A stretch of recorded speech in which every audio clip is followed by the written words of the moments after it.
ሰላም ቤተሰብ እንዴት ናችሁ? ደህና ናችሁ ወይ? እኔ ያለው እግዚአብሔር ይመስገን። በያላችሁበት ዓለም ዳርቻ ሰላማችሁ ይብዛልኝ። በመጀመሪያ ተስፋ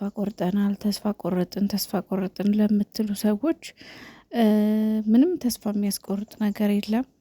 ከፈጣሪ ጋር ተስፋ መቁረጥ የለብንም። ሁላችሁም በጸሎትና በዱአ አስቧቸው። ምክንያቱም እነሱ አይለያዩም። እኔ ግልጹን ነው የምነግራችሁ፣ እግዚአብሔርን ነው የምላችሁ።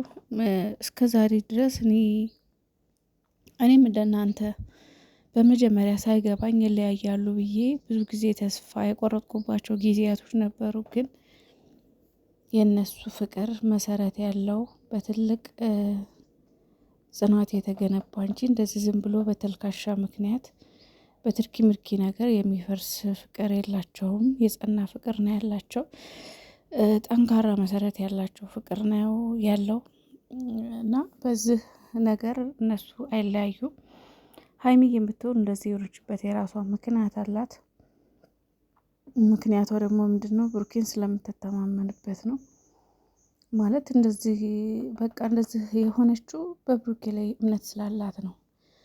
በፍቅራቸው ላይ እምነት ስላላት ነው። እንደዚህ በቀላል ነገር የሚበተን በቀላል የሚፈርስ ፍቅር እንደሌላቸው በፍቅራቸው ላይ ትልቅ እምነት ስላላት ነው። ገባችሁ? ብሩኬ አሁን በዚህ ማለት ባትተማመንበት ኖሮ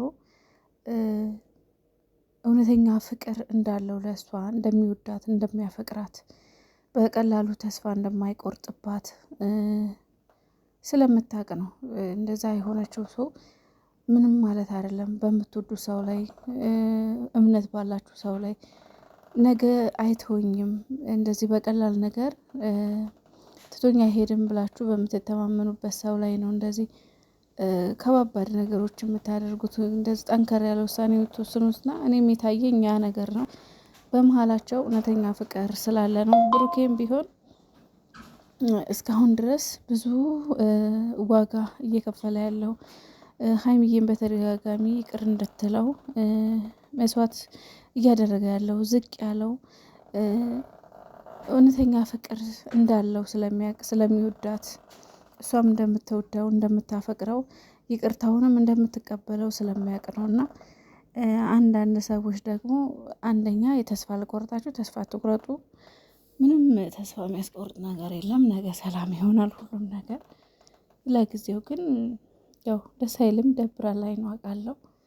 ያው እነሱም በፍቅር ስለሆነ የምናውቃቸው ፍቅራቸው ስለናፈቀን አንድነታቸው ስለናፈቀን ደስ ደስ የሚል ጊዜ ያሳለፉት ነገር ስላለ ያ ነገር በዛ መልኩ ስለምንጠብቃቸው ነው እኛም እየደበረን እንጂ ይለያያሉ ብለን አይደለምና። ተስፋ ቆረጥን ለምትሉ ሰዎች ተስፋ አትቁረጡ። ምንም ተስፋ የሚያስቆርጥ ነገር የለም።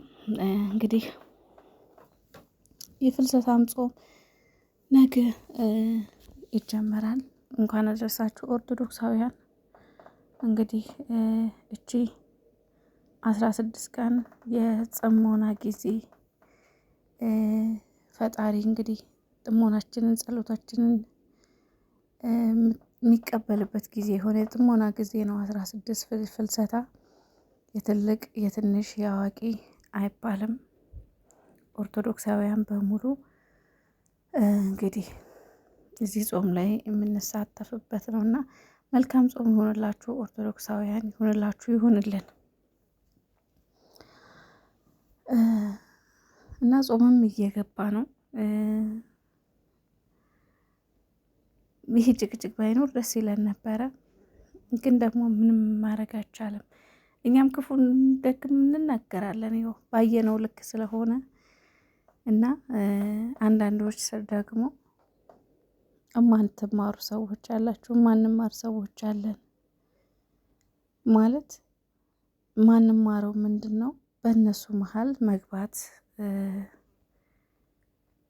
ማቆም ያቃተን ሰዎች ለምንድን ነው ፎቶ መዘግዘቅን ምን አመጣው? እነሱን መዘግዘቅ ምን አመጣው? እነሱ አይለያዩ። እውነተኛ ፍቅር ነው። እንደውም ምን ያየሁበት ትላንትናም ከትላንት ወዲያም በዛም ብሩኬ ላይ ተስፋ ያለ መቁረጥ፣ ሀይሚ ላይ ለሀይሚ ምን ያክል ፍቅር እንዳለው ምን ያክል ቦታ እንዳለው ምን ያክል እሷን ማጣት እንደማይፈልግ ነው ያየሁበት። ሀይሚዬም ደግሞ ምን ያክል በሱ ላይ እምነት እንዳላት በቃ ጥሏት እንደማይሄድ ስለምታውቅ ነው እንደዚህ ያደረገችው። እና ሁለቱን ግን የሆነ በቃ ወስዳችሁ ትላንትና ስዘቀዝቁ ስረግጦ ነበረ። ምን ቤት ናችሁ? እኔ እኮ ግራ የሚገባኝ እነሱ ይዋደዳሉ፣ እናንተ ምን ቤት ናችሁ? ምን አገባችሁ? የፈለገችውን የማድረግ መብት አላት። ባሏ ነው፣ በቃ ሚስቱ ነች።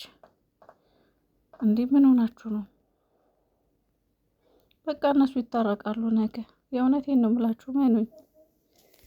ግን የኛ ማሽቃበጥ ግርም ይለኛል። በተለይ ፎቶ የምዘቀዝቁ ሰው። በእርግጥ እኔ ብዙ ጊዜ በዚህ ዙሪያ ተናግሬያለሁ። ያው አንዳንዴ ስታው አያስችላችሁም አይደል? ለዛ ነው እንጂ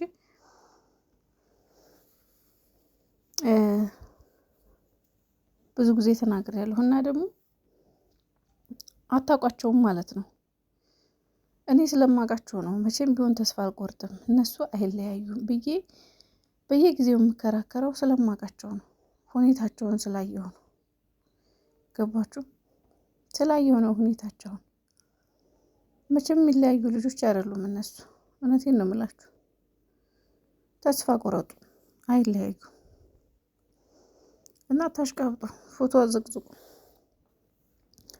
ምክንያቱም ዞረው እናንተኑ እየታዘቧችሁ እንደሆነ ቢገባችሁ ጥሩ ነበር። ዞረው እናንተኑ ነው የሚታዘቧችሁ። እያዩ ነው እነሱ የሚሰራውን ቪዲዮ ገዝት ገብታችሁ ተሰቅላችሁ እንደምታወሩ ምናምን ነገር ያያሉና በቃ ብሩኬ ዝቅ ቢል ለፍቅር ነው። ምን ችግር አለው? ምንም ማለት እኮ አይደለም። ምንም ማለት አይደለም። እውነቴን ነው የምላችሁ። እንዴ ሁላችንም የምንመኘው እኮ ነው እንደዚህ አይነት ፍቅር። ሁላችንም የምንመኘው ነው። እግዚአብሔርን ነው የምላችሁ። እንዴ ብዙ ነገር እንደ ብሩኬ አይነት ባል ቢሰጠኝ፣ ወይኔ እንደዚህ የሚታገሰኝ፣ ወይኔ በቃ እንደዚህ ጥፋት አጥፍቶ በተደጋጋሚ ይቅርታ ብሎ የሚለምነኝ። የዛሬው ማን ነው እንደዚህ ዝቅ የሚል? ማን ነው እንትን የሚለው? ማን ነው በዚህ ልክ የሚለማመጥ? አለ ወንድ እንደዚህ የለም። ሀይሚዬ እድለኛ ናት። ደግሞም ስለምትተማመንበትም ነው። ብሩኬ ከስህተቱ እንዲማር እንጂ ጠልታው ጥላው ልትሄድ ልትተው አይደለም።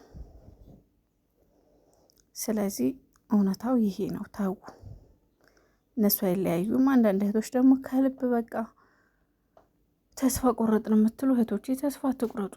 እውነቴን ነው የምላችሁ፣ ተስፋ አትቁረጡ። ነገ ሌላ ቀን ነው። ሁሉም ነገር ይስተካከላል፣ ሰላም ይሆናል።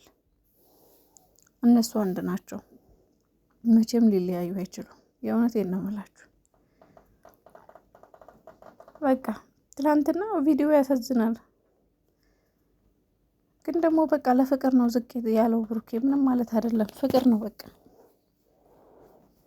ለፍቅር ነው። ምንም ማለት ስለሚወዳት ስለሚያፈቅራት፣ እሷም ደግሞ ጠልተው አይደለም።